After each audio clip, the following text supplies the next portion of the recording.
Assalamualaikum warahmatullahi wabarakatuh. Jumpa lagi sahabat sehat masih di channel ini. Alhamdulillah sampai dengan hari ini kita masih diberikan kesehatan lahir dan batin. Alhamdulillahirabbil alamin. Karena nikmat yang paling berharga setelah nikmat iman adalah nikmat kesehatan lahir dan batin. Kita akan jawab beberapa pertanyaan. Satu mengenai vaksin. Jadi ada yang tanya apakah vaksin vaksin COVID yang bagus untuk saat ini? Kita jawab, vaksin yang bagus adalah yang bisa cepat Anda dapatkan. Ada vaksin Sinovac, segera daftar. Ada di sana vaksin AstraZeneca, segera daftar. Ada vaksin yang lain, silakan daftar. Yang penting Anda cepat bisa divaksin. Kemudian, apa yang harus dipersiapkan sebelum vaksinasi? Siapkan fisik dan mental gitu, biaya ongkosnya karena kalau untuk vaksinnya sampai hari ini pemerintah masih menggratiskan. Kita nggak tahu, mudah-mudahan ke depan tetap gratis ya bapak-bapak pemerintah, tolong buat rakyat vaksin COVID gratis lah. Mudah-mudahan kita bisa tercapai kekebalan kelompoknya lebih cepat. Kemudian apa yang mesti disiapkan lagi? Tidur cukup sebelum vaksin besoknya. Jadi jangan sampai nanti pas mau divaksin udah melayang-melayang segala macam, kurang tidur. Nanti ini karena divaksin jadi begini ya. Enggak. Tidur yang cukup, bangun pagi fresh, sarapan dulu baru berangkat untuk vaksinasi. Kemudian setelah vaksin, sebelum vaksin pastikan kondisi Anda dalam keadaan sehat. Yang punya penyakit-penyakit seperti asma, darah tinggi, kencing manis, diabetes mellitus, penyakit jantung, kendalikan, kontrol, pergi ke dokter masing-masing, kendalikan penyakitnya supaya tidak dalam keadaan kondisi serangan, misalnya kalau pada asma gitu. Jadi kalau dalam kondisi yang stabil bisa divaksin. Kalau sedang serangan, tunda dulu vaksinnya. Nah, kemudian setelah pada waktu datang vaksinasi, sebisa mungkin jaga jarak, sebisa mungkin menjaga jarak. Kalau bisa bawa alat tulis sendiri gitu ya. Karena kan kemarin ada saudara kita yang katanya tertular karena minjam-minjam alat tulis.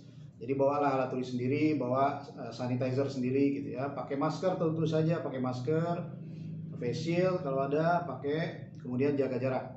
Kemudian setelah divaksin, apa yang mesti dilakukan? Ya nggak ada yang khusus, istirahat yang jelas. Jangan sampai setelah vaksin kerja keras berat kemudian kecapean teler gara-gara vaksin gitu. Jangan.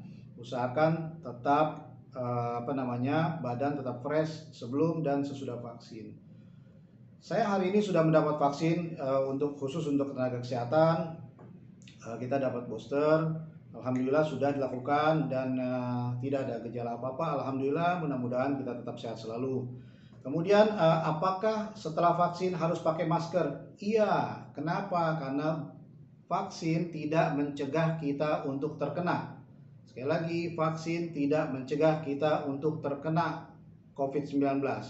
Tetap bisa masuk ke saluran napas kita, ke mukosa mata kita, tetap bisa masuk. Artinya kita tetap mesti jaga jarak, cuci tangan, pakai masker, tetap harus lakukan itu. Nah, sampai kapan? Sampai kekebalan kelompok. Kekebalan kelompok itu berapa sih? 80% penduduk misalnya sudah divaksin semua, baru aman, insya Allah mudah-mudahan. Kan nggak semua bisa divaksin, ada yang pasien HIV berat gitu, kemudian ada pasien autoimun yang berat. Nah ini gimana nih nggak bisa divaksin? Pasien-pasien kanker yang sedang mendapat kemoterapi misalnya. Nah, mereka-mereka ini dilindungi sama yang sehat, yang divaksin gitu. Makanya yang sehat vaksin cepetan, biar mereka-mereka yang rentan ini bisa terlindungi oleh kita-kita yang sehat begitu. Oke, itu tentang vaksin. Kemudian ada juga pertanyaan kemarin di luar vaksinasi. Ada pernyataan bahwa ini sebenarnya sensitif nih. Pernyataan bahwa kalau sudah vaksin kemudian masih pakai masker juga, seakan-akan takut benar sama virus ini. Kenapa nggak takutnya itu sama Allah Subhanahu wa Ta'ala? Wah, sahabat sehat, vaksin dan masker itu adalah upaya atau ikhtiar gitu. Kenapa nggak sih tawakal aja? Kalau memang Allah mentakdirkan kita kena, pasti akan kena. Kalau tidak ditakdirkan kena, tidak akan kena. Katanya begitu. Subhanallah. Jadi orang-orang yang divaksin dianggap kurang iman gitu. Nauzubillah min dzalik ya. Kita jelaskan. Vaksin, masker, jaga jarak, cuci tangan, hindari kerumunan, cegah mobilitas, itu semua adalah upaya atau ikhtiar. Contoh, saya hobi mancing di laut. Kapan-kapan kalau yang dekat-dekat kita bisa mancing bareng nanti, tapi kalau udah covidnya turun. Nah, kalau mau mancing di laut, satu kita mesti ikhtiar apa? Bisa berenang dong, gitu kan? Masa nggak bisa berenang pengen mancing di laut kira-kira? Kemudian setelah bisa berenang apa? Di kapal sedia pelampung juga dong, walaupun bisa berenang. Emang kalau kenapa-napa bisa berenang berkilo-kilo ke pantai gitu. Nah, kita kan bukannya orang yang sehari-hari berenang di laut berkilo-kilo gitu. Kemudian apalagi lihat cuaca dong gitu. Kalau cuaca terang seperti siang ini bagus, oke, kita berangkat. Besok lihat cuaca gimana. Kita berangkat habis subuh misalnya atau jam 3 pagi, kita lihat cuaca besok. Bagus nih kayaknya, kita berangkat gitu.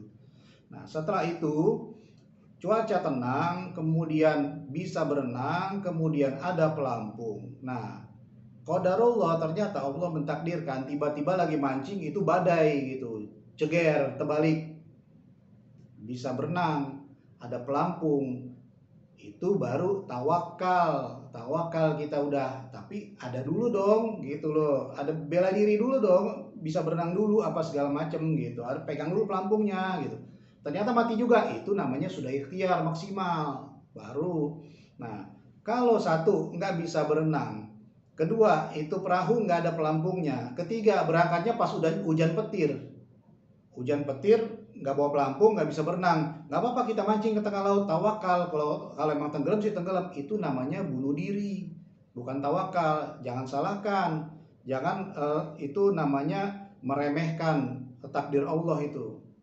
Tanpa ikhtiar terus langsung tawakal Allah, ikhtiar itu malah meremehkan takdir Allah. Tanya sama kiai, saya bukan kiai, tanya sama kiai. Nah, di sini ada satu buku bagus sekali bukunya nih. Nah, ini bukan endorse, tapi saya juga nggak tahu siapa yang jual. Tempo hari dapat dari online. Ini kitab Wabah dan Taun dalam Islam. Buku ini ditulis 590 tahun yang lalu oleh Ibnu Hajar al-Asqalani dari Mesir. Nah, Ibnu Hajar al-Asqalani ini seorang ulama besar. Dia menulis kitab ini. Dia mengumpulkan hadis-hadis yang berkaitan dengan wabah dan taun. Kemudian kitab ini ditulis tahun 819 Hijriah atau 1416 Masehi. Kemudian berhenti karena satu sebab.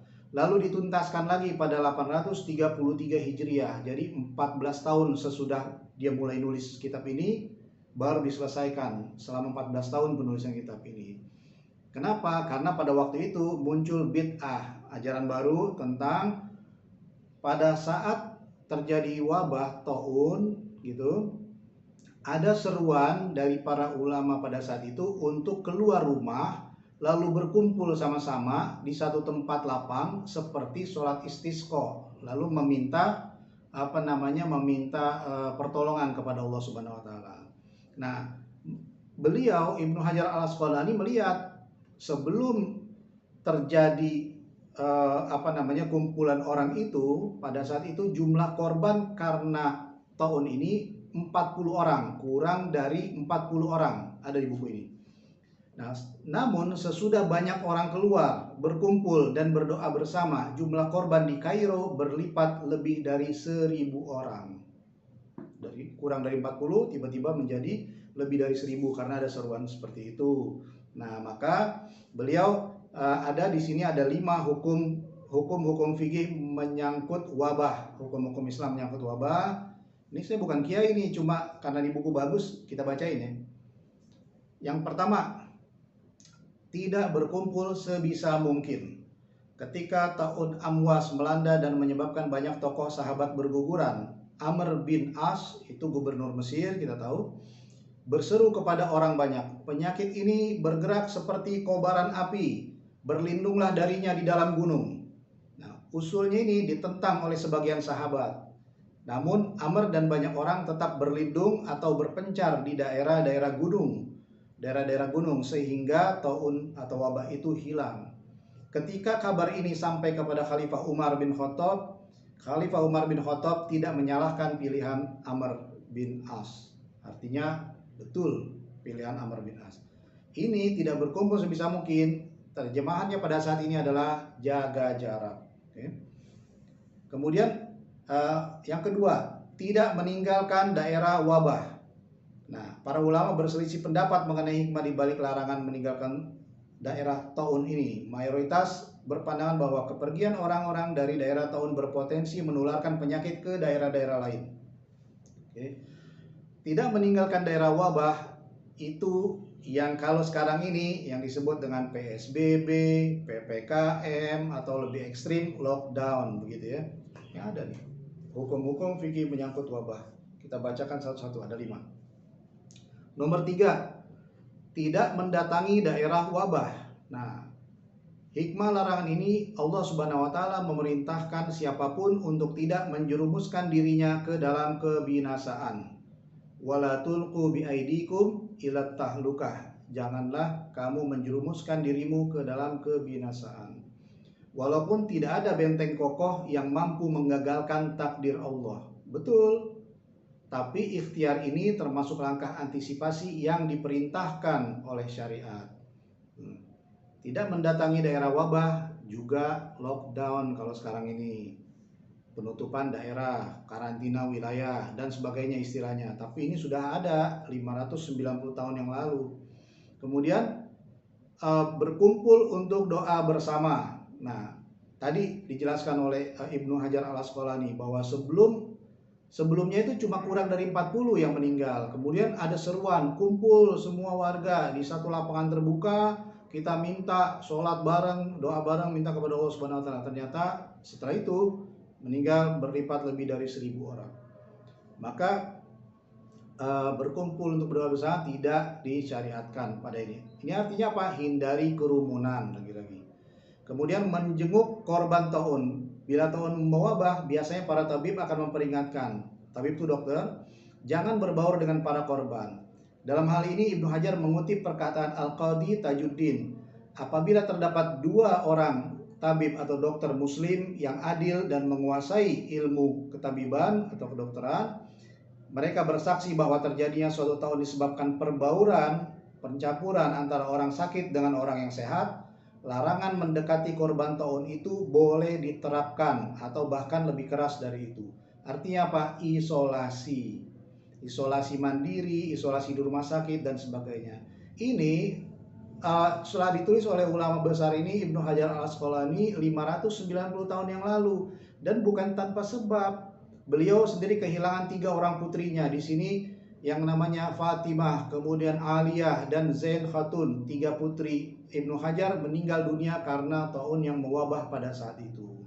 Maka sahabat sehat semua, baik dari segi agama maupun dari segi kesehatan tidak ada bantah-bantahan dalam hal ini. Kayak kita sudah saatnya harus membuka diri dan harus berupaya sama-sama. Nggak boleh hanya dokter saja, nggak boleh hanya pemerintah saja, masyarakat saja, semua harus bekerja sama, semua harus bahu-membahu saling membantu supaya wabah ini cepat selesai. Caranya antara lain tadi, yang sehat cepetan vaksin, supaya yang tidak bisa divaksin, banyak nih tadi orang-orang misalnya autoimun segala macam itu, supaya mereka bisa kita lindungi dengan kita-kita yang sehat yang sudah divaksin. Insya Allah mudah-mudahan wabah ini segera berakhir dari negeri ini dan dari seluruh dunia. Kita sama-sama berdoa kepada Allah Subhanahu wa taala. Itu saja sahabat sehat, mudah-mudahan video ini bermanfaat buat kita semua. Dan sekali lagi kita ingatkan bahwa baca dulu deskripsi channel ini. Channel ini dibuat oleh satu orang dokter spesialis paru. Maka pembahasannya akan seputar kesehatan. Yang sekarang lagi tren, yang lagi menjadi topik utama kesehatan adalah penyakit COVID-19. Maka pasti akan banyak pembahasan dalam hal ini di channel ini. Jika kepinginnya membahas menarik-narik ini ke arah politik, silakan subscribe channelnya Politikus. Kalau mau ini COVID ada ekonominya, cari yang punya pembahasan, punya ilmu soal bisnis-bisnis sana, silakan.